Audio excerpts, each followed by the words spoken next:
What's up, everybody? It's me, Dragonsky, aka Shalita. I am here today to teach y'all how to dehydrate chicken.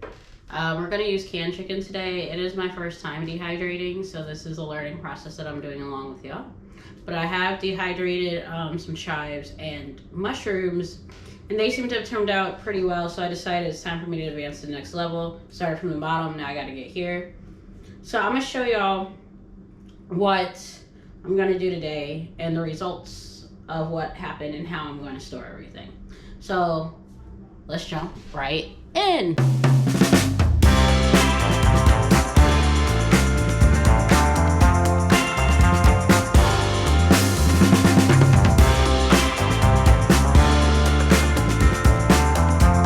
Okay, so now that our cans have all been, our tops have been removed, I want to go over what type of chicken is best to use, or what I've read. What I've read is that it's best to use canned chicken, and you want to make sure that it's 98% fat free, as I have on this Trader Joe's brand. And then I have some ShopRite white chunk as well, and then I have Target brand Good and Gather chicken. So I've drained all my water out, and now the next step is you want to wash the chicken, even though it is in water. It's the fact that some of these pieces still have fat on it. Like, there's little bits of fat on this piece. I don't know if that all needs to come off, because fat doesn't dehydrate well, so you want as lean as meat as you can get. So I'm going to take all my cans, which I have 8 of them. I have 8 cans here that I'm going to be using, and I'm going to be putting them in this bowl to wash. So, and I have like a cheesecloth over it, only because I don't really have a strainer. So this is my makeshift sifter slash strainer slash cleaner, and I'm gonna dump the chicken in here and then do some rinse it over. And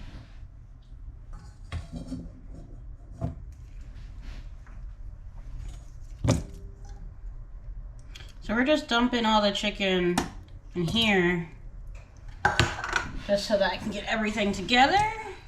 I like to do 8 cans, or 6 to 8 cans, only because I like to fill up my dehydrator. Just put it all in here, and these are, I believe, chicken breast meat. So that's always good to know, because I don't like all cuts of chicken.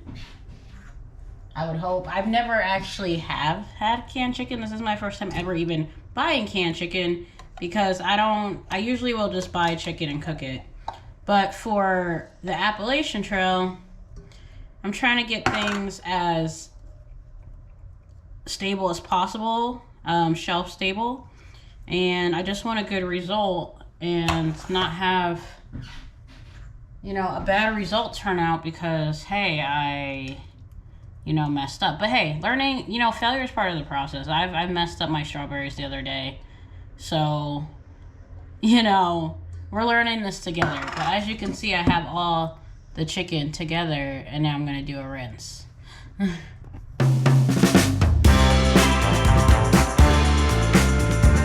now that we have our chicken all rinsed, we have these larger chunks here. You don't want these larger chunks. You actually want to take this and shred it down.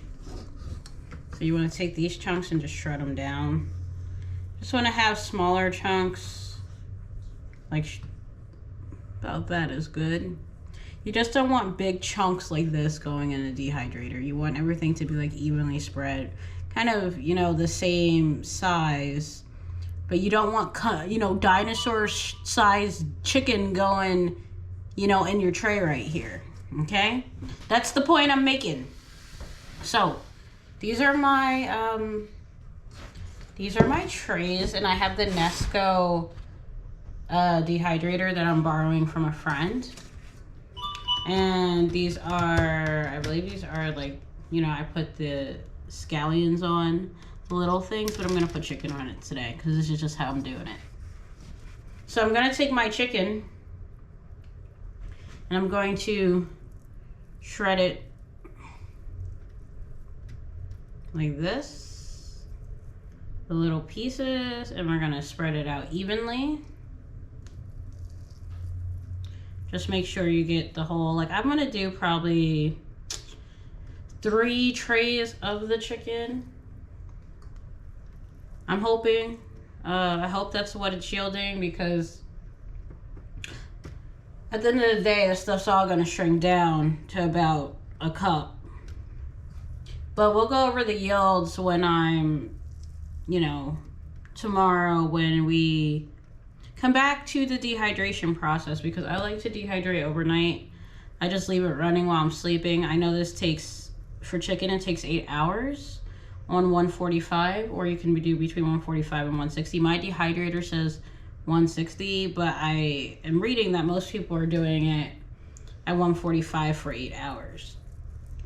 So I might just go with what the book says, you know, and do it that way, and we'll check on it in approximately 8 hours. Also, if I'm feeling any fat as I'm spreading this out, I'm definitely making sure to pick it out, only because it's not going to dehydrate. And when I do dehydrate it, we're going to go through what a piece of chicken looks like that is dehydrated and the fat that did not dehydrate, because you're not going to want to store the fat, you know, with the chicken in your freezer bag, because it's going to, fat is just not good. It's going to create moisture. It's going to be a problem. So this is all stuff that I'm learning in the process.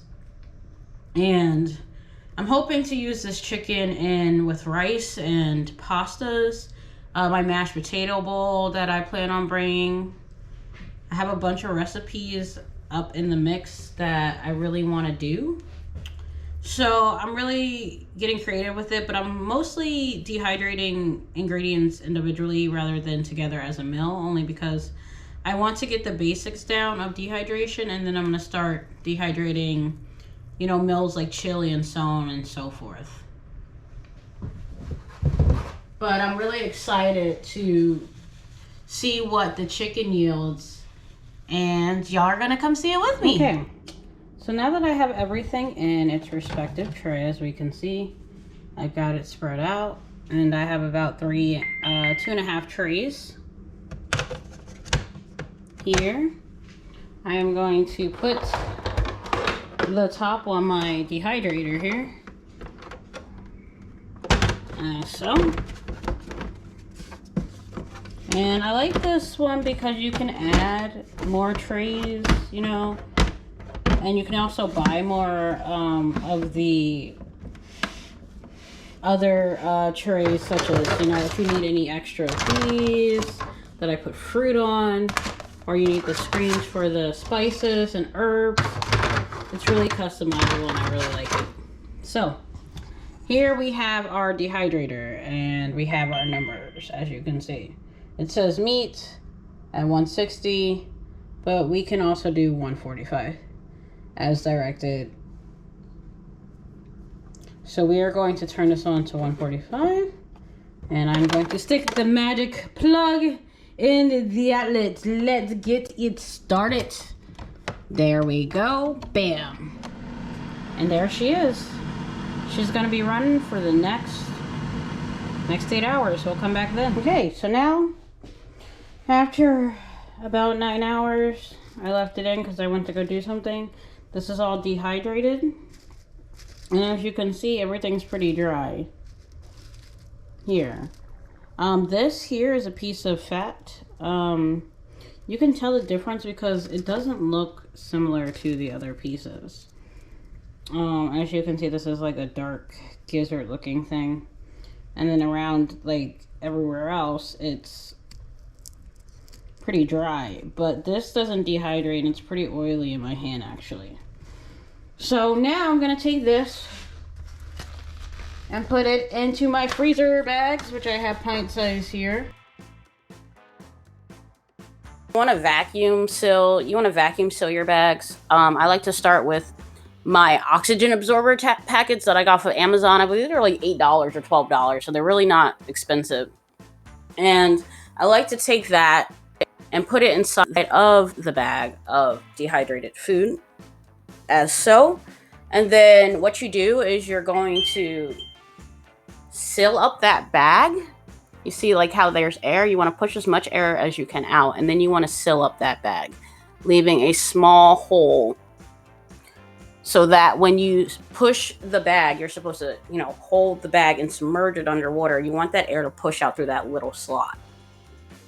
And then you want to seal it. And I'm doing this way because I don't have vacuum sealer and I don't have vacuum sealer bags. But I did do some research on this, and I found that it was one of the ways you can do to get all the oxygen out of the bag, as well as using a straw to suck the air out by mouth, if that's what you would like to do. Or you can just buy a vacuum sealer if that is in your, you know, means of affordability. But for me, I'm gonna just do it this way, and it's been working for me, no problem. And then I'm just stored in the freezer and date it.